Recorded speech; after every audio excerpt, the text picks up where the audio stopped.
former British Labour Party MP Jeremy Corbyn will be among some of the speakers, of course, at a session that's happening in Polokwane in Limpopo. This is perhaps to discuss the peaceful resolution of the Palestinian war. So as we continue to shine a spotlight there, Corbyn, as we know, is the leader of the opposition in Parliament there. And so other speakers include Palestinian physician Dr. Mustafa Barghouti, who will be part of those discussions. Let's take a listen in. Let's take a look and perhaps get an update on really what is transpiring with regards to those peaceful resolutions that are set to be discussed. Katlego, good afternoon. Earlier on, we spoke to you about what is transpiring on your end, given the global solidarity movements and the dynamics unfolding as well, following UNGA as well. But, I mean, as we're speaking, we're expecting the program to start. And so perhaps you could bring us up to speed about what's happening on your end and the sentiments that are also being reflected.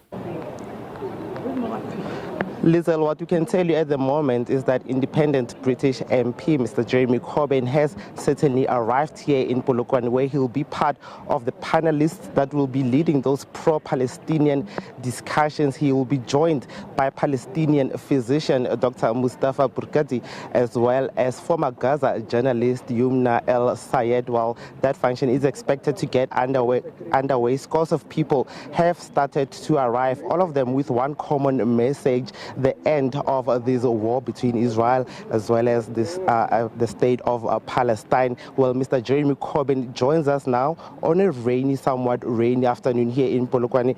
Mr. Corbyn, what an honor. Thank you very much for joining us on the SABC News channel. Lovely to be here and great to meet you. Thank you very much. We appreciate it. First, let's start there. How did you get invited to come and address attendees, delegates, as part of this movement in support of the end to that war? This is partly fundraising to get aid to people in Gaza who desperately need it, but it's also about spreading a political message. I've been very involved in Palestinian campaigning all my life, and I attended the International Court of Justice hearing in The Hague, which was brought by South Africa. And in London we've been organising demonstrations, a big one coming up on the 11th of October.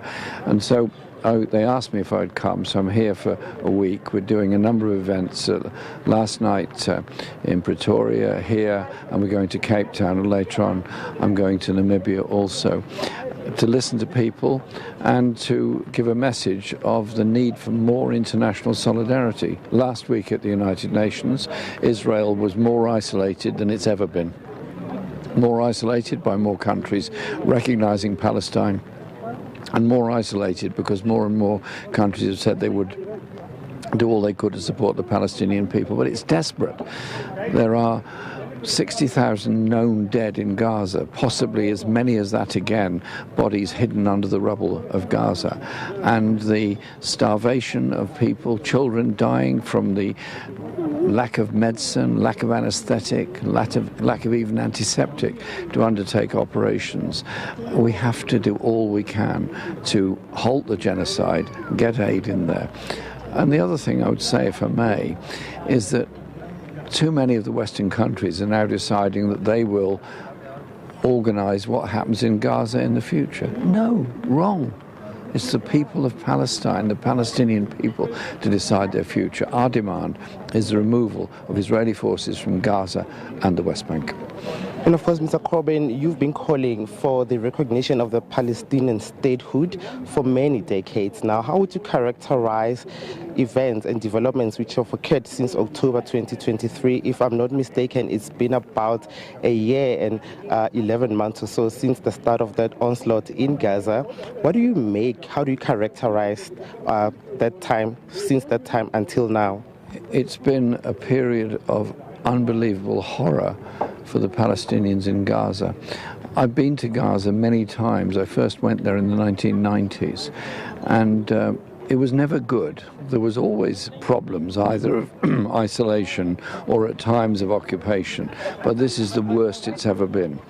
No school has avoided bombardment, no hospital avoided bombardment, thousands and thousands of homes destroyed, and hundreds of thousands living in the rubble, trying to survive, trying to eke out an existence. And so We have to do everything we can to end the occupation, but that means also isolating Israel, and particularly in the case of Britain, by no longer supplying any weapons at all, any components for the F-35 jets, or allowing the Royal Air Force bases in Cyprus to be used as a staging point for delivery of weapons to Israel.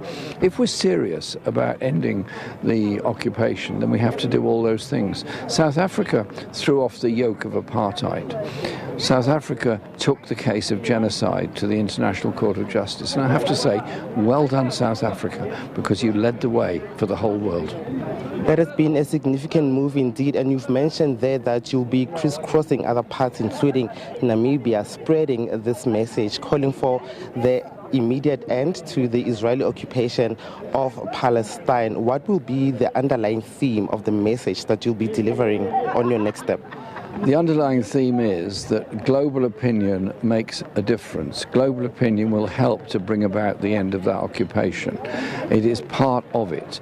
The global solidarity shown to South Africa in the campaign against apartheid didn't win it. The people of South Africa won the end of apartheid, but it made a difference. It gave support. The sporting boycott made a difference. The sporting boycott that's now being proposed on Israel will make a difference. All these things are important. I'm a member of the Cabinet of Progressive International, which is a group of nations and political organizations around the world, including Colombia, including Malaysia, including Indonesia, including a number of other Caribbean countries as well. And we're active in support of the ICJ and the ICC judgments, and South Africa has played a very important part in that, and this is increasing. And indeed, during the time when Netanyahu was speaking to the UN, a meeting of 30 nations took place to support the Progressive International call in what's called the Hague Group, which I'm very proud to be a member of. Mr. Corbyn, thank you very much indeed for your time on our news channel.